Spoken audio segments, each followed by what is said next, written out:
are we ready for stage 2? And stage 2 may well be the second stage of COVID-19 and the way it impacts on the world, but it may well be another crisis. We seem to have forgotten that there were other crises prior to COVID-19. And there's one of the things any policymaker will tell you, that the world can usually only focus on one problem at a time. At the moment, that's COVID-19. We've forgotten about pollution and global warming and natural disasters and infrastructural failures and cyber terror, all of which were high on the agenda before COVID-19. And one of the things that scares me is when people talk about, we will be ready for the next pandemic.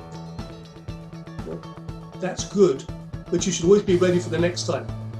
The question is, how do you get ready for the first time? And it may well be that the next crisis we face as a global community is not going to be a pandemic, it'll be something else. So for example, we now have the culture of working from home. We use technology. This is allowing me to talk to you and you to be part of this program. What happens if the next crisis, global crisis, is a satellite failure, whether because of solar flares, electromagnetic pulsing, terror attack, human error, whatever it might be. Human beings, humanity as a species, seems to be pretty bad at managing crises. And it seems to me that if we have a responsibility as a community, it's to start taking it seriously. The Indian overnight lockdown had a severe impact on many millions of low-income migrant workers and daily wage earners. With no savings and little financial help from the government, those workers and their families faced immediate food insecurity and hardship that led many to walk hundreds of miles to their villages. Many were killed along the way in road and train accidents. One estimate I have heard suggested that the numbers moving as a result of that lockdown and that inability to work was similar or even greater than those 14.5 million people who moved during the partition of India in 1947.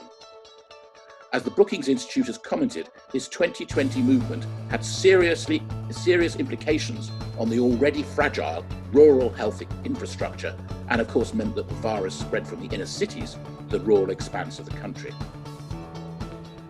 Following the science is a good mantra until you don't.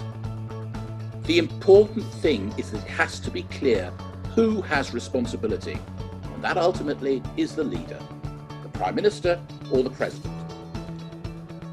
I would like to feel that they are listening to the best available expert advice, but ultimately a judgment has to be made, and that has to be a judgment for the politician.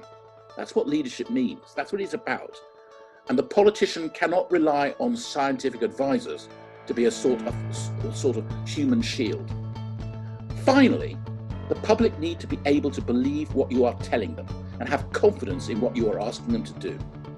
If there are rules, make sure you and your team are following them. People will comply if they feel that genuinely we're all in this together. If a member of the team is caught out not following them, do not pretend that they were within the guidelines. Particularly if that involves, in the case of a UK example, driving 200 miles with your child in the back of your car to check that your eyesight hasn't been damaged by the virus, an excuse flimsy in anyone's book. Dishonesty damages credibility, as does there being one rule for us and one rule for you. The resilience of our proper organization has been tested during this time. We passed the test as an organization, and we can do even better next time. Numerous remote training sessions on our digital workplace reached over 1,700 trainings that we have performed during the past 6 months across the system. But something that we also identified is that there is a significant digital divide. We could reach every single country on Earth, but we were not necessarily having the capacity to reach every single local branch. That digital divide is something important that we need to invest over the time from now. Viruses do not actually respect time or borders. there is no standard response to recover from the COVID-19, at least up to the moment that we can really say that this is evidence-based. 6 months is not enough time really to build up on evidence-based response. And that is unfortunately due to the lack of properly formed multidimensional data ecosystems that needed to be established prior to the crisis. So we did not have that very high, I would say, platform of data sharing and sharing of experiences and sharing of knowledge between the different countries and different regions. This is something that is positive that came up recently, but unfortunately, that support or consistency was not well founded from the beginning prior to such crises. First, I'd like to begin by highlighting that I think this pandemic has really put an exclamation mark on the reality of the resilience imperative, which is that it's not that there are hazards or that there are conflicts that are fundamentally unique themselves and their own attributes in the world that we live in today, but it is that we are hyper-connected. And so what used to be a localized disruption or act of destruction now cascades in far more disruptive and destructive and costly ways than before. And we saw this, of course, by the wave at which COVID was able to move out of Wuhan, China, and ultimately impact all of us globally, primarily relying on a transportation network that has allowed us to be hyper-connected.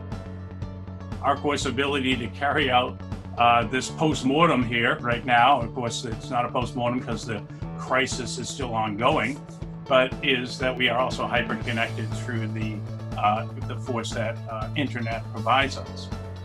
But it is that reality that we are so hyper-connected that the systems that we rely on are inherently dependent and interdependent on each other.